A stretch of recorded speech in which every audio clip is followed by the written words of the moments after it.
कुठले नरक आहे जिथे खूप भयानक प्रकारच्या शिक्षा दिल्या जातात? मला जे सगळ्यात भयंकर वाटलं ते एक तप्त कुंभ नावाचं नरक आहे. काय होतं ते? त्यामध्ये म्हटलं की असे अनेक प्रकारचे घडे भरलेले असतात, भरपूर घडे असतात. त्या घड्यांमध्ये तेल असतं आणि लोहचूर्ण असतं, त्यामध्ये ते उकळत असतं सगळं. आणि जीव जेव्हा त्या नरकामध्ये येतो तेव्हा त्याला त्यामध्ये उलटं टाकलं जातं. म्हणजे लोखंडाचे तुकडे असतात त्यात. लोखंडाचं चूर्ण पावडर असते आणि ती त्यामध्ये टाकलेली असते आणि तेल उकळत असतं, त्यामध्ये त्या जीवाला टाकलं जातं, उलटं टाकलं जातं तोंड खाली आणि त्याला तिथे उकळवलं जातं.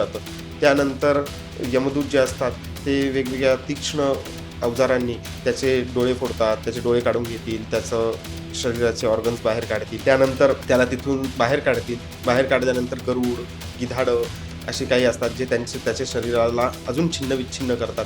त्यानंतर ते पुन्हा त्याला त्याच्यामध्ये पुन्हा टाकून देतात त्या जीवाला, त्याचा काढा तयार करतात त्या जीवाचा. असं हजारो वर्षांपर्यंत सुरू राहतं. असं हजारो वर्षांपर्यंत सुरू होतं जोपर्यंत त्याचे पापांचा नाश होत नाही.